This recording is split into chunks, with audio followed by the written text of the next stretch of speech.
Hola, buenos días a todos. Bueno, en primer lugar me quería presentar. Yo soy Paula Castro, soy farmacéutica adjunta y trabajo en farmacia comunitaria desde hace 8 años. Y actualmente estoy haciendo el doctorado en el Departamento de Patología y Cirugía de la Universidad Miguel Hernández, concretamente en el programa de Salud Pública, Ciencias Médicas y Quirúrgicas. Y junto a los doctores Andrés Corno, María José Prieto y Loreto Pitaluga, estamos desarrollando un proyecto de investigación centrado en biomarcadores genéticos, que es el tema de la sesión de hoy. Concretamente, estudiamos las variantes genéticas en la enzima citidindesaminasa y su relación con la toxicidad a capecitabina. Comenzaré poniéndose en antecedentes. La capecitabina es un antineoplásico del grupo de las fluoropirimidinas que se utiliza en cáncer de mama y colon, además de otros tumores digestivos. Es un tratamiento que se toma vía oral, por lo que facilita el tratamiento para el paciente, evitando esas sesiones intravenosas, y normalmente es bastante bien tolerado. Pero hay ciertos pacientes a los que les produce una toxicidad grave, llegando a ser letal en algunos casos. Los motivos de esta variabilidad interindividual son debidos en gran medida a variantes genéticas en genes tanto de metabolismo del fármaco como en genes diana. Como podéis ver aquí, tras la administración vía oral, la capecitabina inicia su metabolismo con las enzimas carboxilesterasa, citidindesaminasa y timidinfosforilasa para dar lugar al metabolito activo, que es el 5-fluoruracilo. Bien, tras esta activación, más del 80% del fármaco se inactiva a través de la enzima dihidropirimidina deshidrogenasa en el hígado. El 20% que permanece activo puede seguir varias vías para hacer su acción terapéutica, inhibiendo la síntesis de ARN, inhibiendo la síntesis de ADN a través de metabolitos intermedios, o bien inhibiendo su diana, que es la timidilato sintetasa, y inhibiendo así la síntesis y reparación del ADN. Bien, pues en esta enzima, la dihidropirimidina deshidrogenasa, el gen que la codifica presenta diversas variantes genéticas. Algunas de ellas no dan lugar a una actividad enzimática alterada de forma clínicamente relevante, pero hay otras en las que esa actividad es reducida o nula, produciendo así una disminución de la eliminación, un aumento del metabolito activo en concentraciones plasmáticas y, por lo tanto, un aumento en la toxicidad del tratamiento.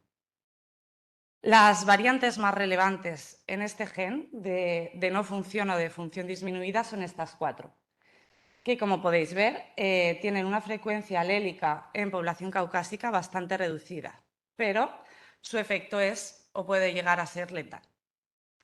Pues bien, en 2017 el Consorcio de Implementación de Farmacogenética Clínica elaboró una guía después del estudio de más de 7.000 pacientes en la que se recomienda una dosificación específica para fluoropirimidinas en base al genotipo en DPID.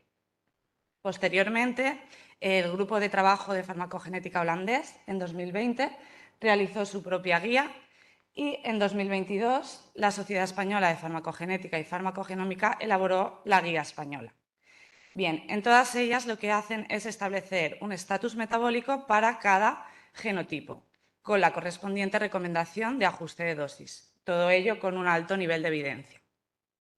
Como podéis ver aquí, se diferencian 3 fenotipos. Un metabolizador normal, que sería aquel paciente que presenta 2 alelos funcionales, recibe una puntuación de actividad de 2 y no requiere ningún ajuste de dosis inicial.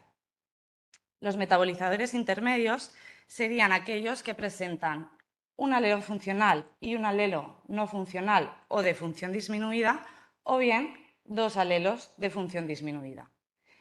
Estos pacientes reciben una puntuación de 1 a 1,5 y la recomendación de dosificación es, para aquellos que tienen una puntuación de 1, una reducción del 50% de la dosis inicial, y para los de 1,5 una reducción del 25 al 50, siempre en base a la situación clínica.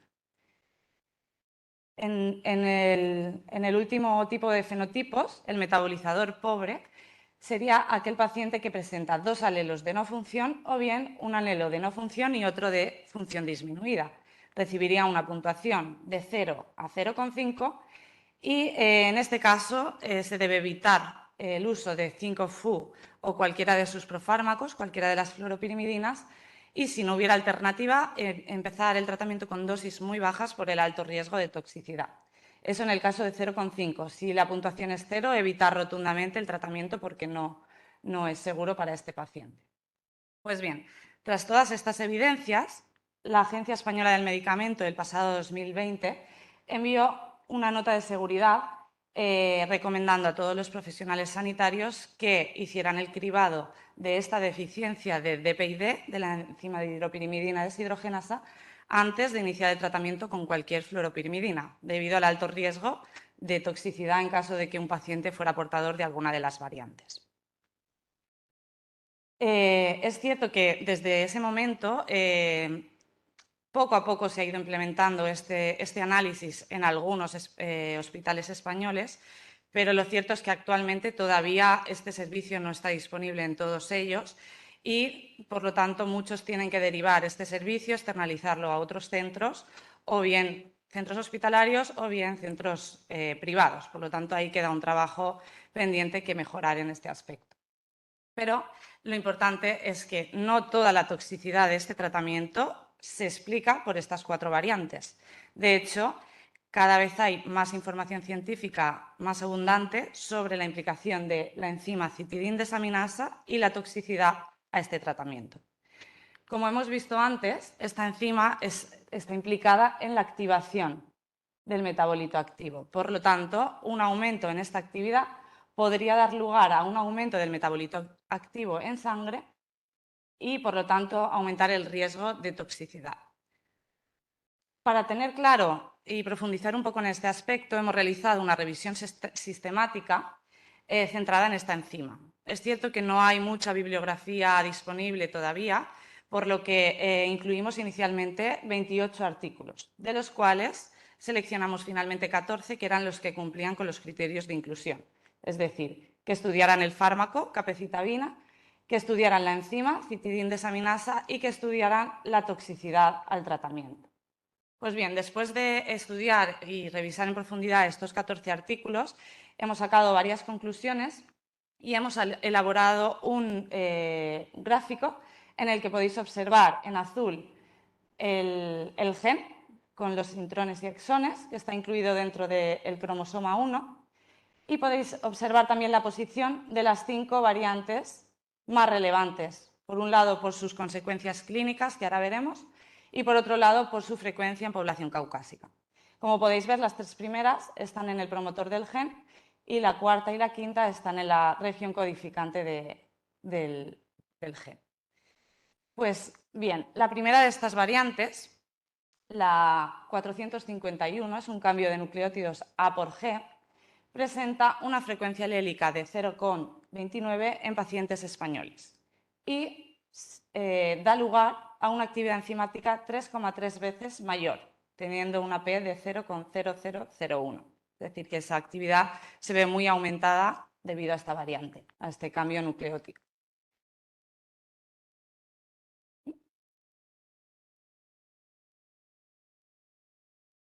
Parece que no funciona.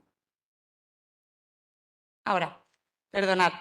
Vale, esta variante, además de aumentar la actividad enzimática, también se ha relacionado al alelo A con un aumento del riesgo de síndrome mano-pie, presentando un odds ratio de 2,02 y una P de 0,039. Y por otro lado, se ha asociado también a un aumento en el riesgo de diarrea grado 2,4, con un odds ratio de 2,3 y una P de 0,0082. La segunda variante, la 92, un cambio de A por G, presenta una frecuencia alélica de 0,342 en población europea. Se ha asociado con mayor riesgo de deshidratación, con una P de 0,042, un mayor riesgo de diarrea, con un odds ratio de 2,3 y una P bastante pequeña, y también, aunque no de forma estadísticamente significativa, se ha asociado con un riesgo de síndrome mano-pie, con unos ratios de 1,75, aunque la P, como ya os comento, es mayor a 0,05. La tercera variante es una delección en la posición -33 del promotor de este gen, una inserción y delección del nucleótido C, que presenta una frecuencia alélica de 0,44 en población española.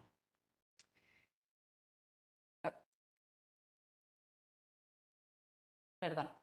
Esta delección da lugar a una expresión 3,1 veces mayor en el caso de pacientes con doble delección, con una P de 0,04.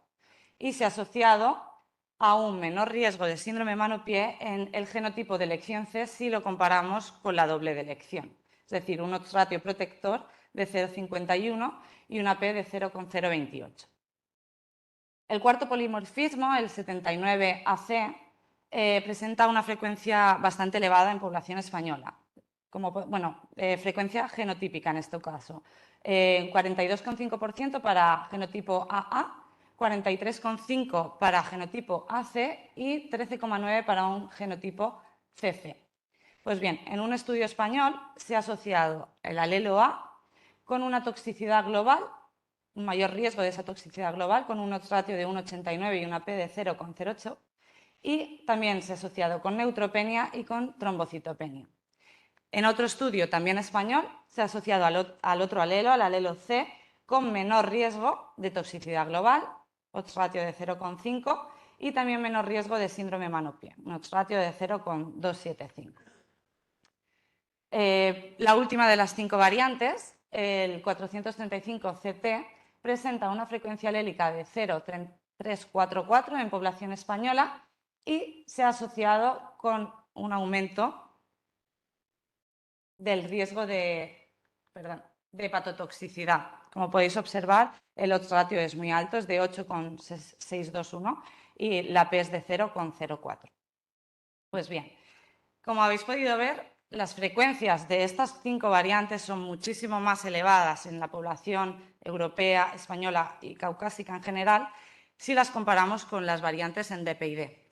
Entonces, ahí radica el interés de hacer un cribado de esta enzima y poder llegar a mucha más población, puesto que las variantes son muy frecuentes en nuestra población.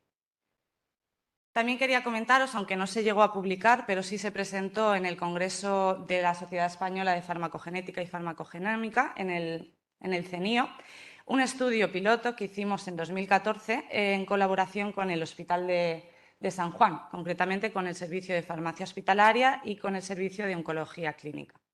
En este estudio analizamos 2 variantes en el gen DPID y 3 variantes en el gen CDA.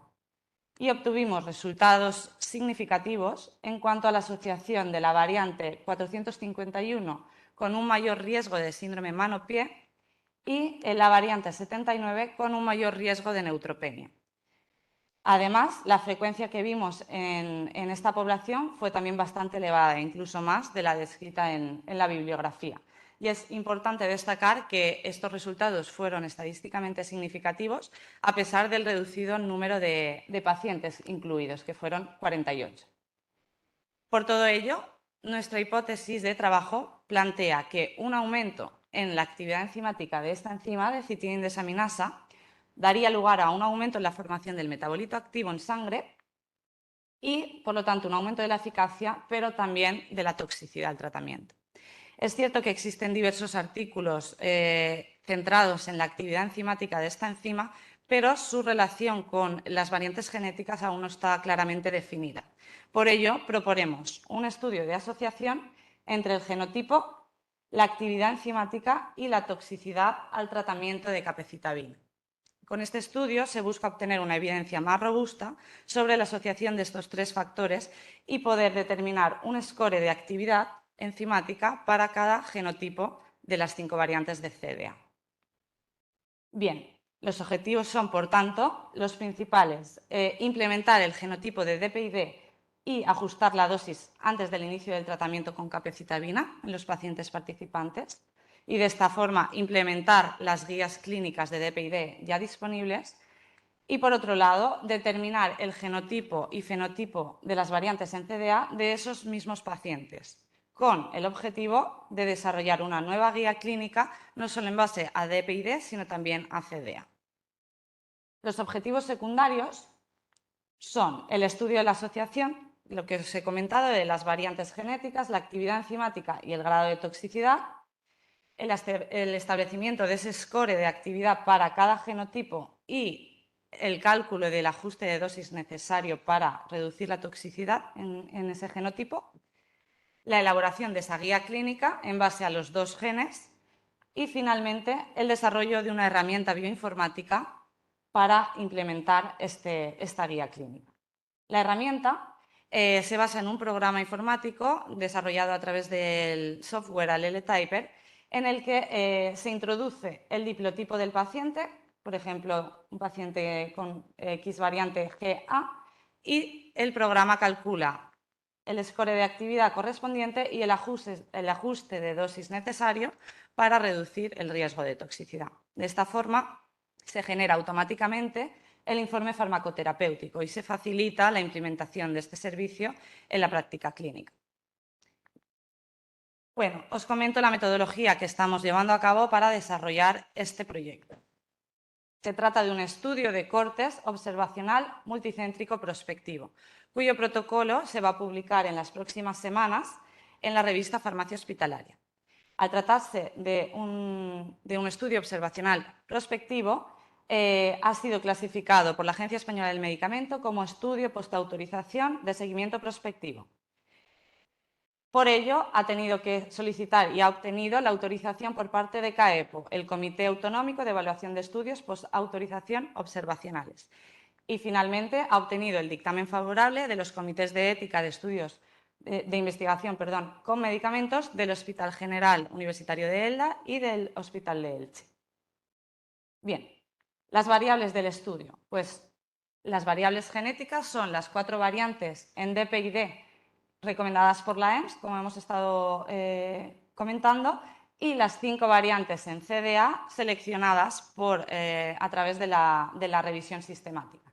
Estas variables se van a analizar por PCR en tiempo real con sondas Tachman. La variable fenotípica, en este caso, es la actividad enzimática en CDA, que se estudia, se analiza por espectrofotometría del suero. En este punto hemos tenido algunas complicaciones, puesto que el protocolo que estaba publicado y que pretendíamos seguir para hacer este análisis no nos daba resultados. Hemos repetido el proceso varias veces durante varias semanas sin tener ningún resultado. Nos pusimos en contacto con los autores del protocolo, nos enviaron un protocolo más detallado y aún así no nos daba resultado. La lectura de absorbancia era nula. Por lo tanto, hemos tenido que ajustar nosotros mismos tanto las concentraciones de reactivos como el procedimiento hasta finalmente obtener un color y una lectura de la absorbancia, por lo que ya tenemos validado el protocolo y publicaremos próximamente también la validación del método analítico de la actividad enzimática. Las variables toxicológicas son en base a los grados de toxicidad según los criterios CTCAE, incluyendo síndrome mano-pie, diarrea, mucositis, neutropenia, trombocitopenia y hepatotoxicidad. Estos datos toxicológicos se recogerán de forma prospectiva durante los 6 primeros ciclos de cada paciente.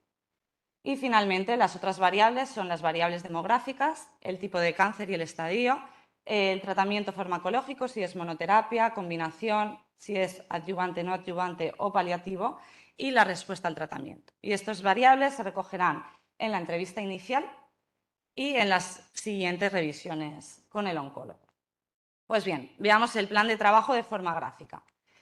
El estudio comienza con el reclutamiento del paciente en la consulta oncológica, incluyéndose todos aquellos pacientes que inicien el tratamiento con capecitabina y que acepten participar en el estudio. En ese momento se entregará la hoja de consentimiento informado, la hoja de información al paciente, se firmará el consentimiento informado y se realizará la entrevista inicial. Se citará al paciente para la extracción sanguínea previa al inicio del tratamiento, avisando tanto al servicio de farmacia como al laboratorio de análisis clínicos para que sepan la fecha de la extracción. Una vez realizada la extracción sanguínea, se almacenará la muestra de sangre a 4 grados y la muestra de suero a -80 grados hasta su recogida para el análisis. Esta recogida se realizará semanalmente para trasladar las muestras a la Universidad Miguel Hernández, al campus de San Juan, donde se realizará el análisis genético de DPI-D, de las 4 variantes comentadas, y se realizará el informe farmacoterapéutico con la recomendación de ajuste de dosis. Ese informe se enviará a las 24 o 48 horas de haber recibido la muestra por correo electrónico al oncólogo prescriptor, para que pueda iniciar el tratamiento lo antes posible con la pauta óptima. Además, se enviará al servicio de farmacia hospitalaria para que pueda publicarlo en el programa informático y que esté registrado en la historia clínica del paciente. Una vez iniciado el tratamiento, se irán recogiendo los datos de toxicidad en las consultas previas a los ciclos del paciente, de forma prospectiva y en el cuaderno de recogida de datos electrónico. Durante este periodo se realizará en el laboratorio el análisis de las 5 variantes en CDA, así como el análisis de la actividad enzimática. Y una vez finalizado, una vez alcanzado el tamaño muestral necesario para el análisis estadístico, terminará el periodo de reclutamiento y comenzaremos con el análisis de los datos. Como os he comentado, con el estudio de asociación de los datos genéticos, enzimáticos y toxicológicos se determinará el score de actividad para cada diplotipo y tras validar esos resultados en una corte independiente se generará una guía clínica en base a los 2 genes y no solo al DPI-D como se realiza actualmente. Además, se generará esa herramienta bioinformática para facilitar la implementación de esta guía en los hospitales españoles. En cuanto a la memoria económica, para llevar a cabo este proyecto hemos tenido que cubrir diversos gastos reactivos para la actividad enzimática, para el análisis genético, costes para el análisis estadístico, para la publicación de artículos, para la asistencia a congresos, etcétera. Y hemos recibido 4 ayudas. La primera fue la convocatoria de ayudas Ilisabio 2021 para acciones preparatorias, que acaba de finalizar y que hemos utilizado para validar el método de la actividad enzimática. La convocatoria de ayudas Isabial 2021, modalidad B. La convocatoria de ayudas Grupos Emergentes de Fisabio 2021 y finalmente un convenio de patrocinio con el Laboratorio Roche. Gracias a estas ayudas, pues está siendo posible desarrollar este proyecto y estamos avanzando en ello. Quería destacar las fortalezas que tiene este estudio por su diseño.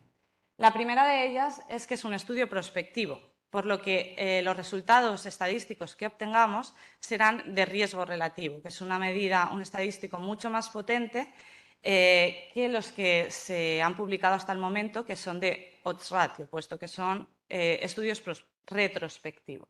Por lo tanto, esa es una gran fortaleza porque además no hay ninguno publicado y para el cálculo del tamaño muestral tendremos que hacer una muestra piloto y comparar el grupo de expuestos y no expuestos con la toxicidad para determinar cuál es el tamaño muestral necesario, puesto que no hay ninguna referencia anterior. La segunda de las fortalezas es que es un estudio funcional del biomarcador, es decir, se caracteriza CDA no solo asociándola al riesgo de toxicidad que se observa en los pacientes, sino que a nivel funcional se determina qué implicaciones tiene la variante genética, el cambio de nucleótidos, en la función o en la actividad enzimática a la que da lugar. Y finalmente, el estudio de la enzima CDA con dosis ajustadas en base al genotipo en DPI-D también nos evita un factor de confusión en el que podríamos pensar que la toxicidad es por CDA si no hubiéramos analizado y ajustado las dosis en base al gen DPI-D, que tampoco es algo que se haya hecho en ningún otro estudio anterior.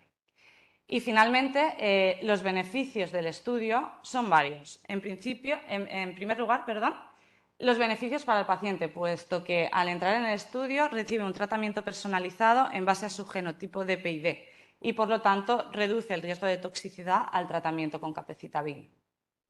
En segundo lugar, los beneficios para el oncólogo, puesto que proporciona una medicina de precisión teniendo seguridad de que la dosis es óptima para el paciente en concreto y con ello cumple con la recomendación de cribado de DPI-D recomendada por la EMS. Y finalmente, los beneficios para la sociedad, puesto que este proyecto, este estudio, supone avanzar un paso más hacia el desarrollo de una guía clínica de dosificación de este fármaco en base a los dos genes, CDA y DPI-D. Y, por lo tanto, un ahorro económico por la reducción de los costes derivados de consultas, hospitalizaciones y tratamientos de estos efectos adversos. Aquí os dejo la bibliografía más relevante del trabajo, aunque si alguien tiene interés podría compartirla. Y si hay alguna duda o comentario, estaré encantada de intentar resolverlo. Muchas gracias.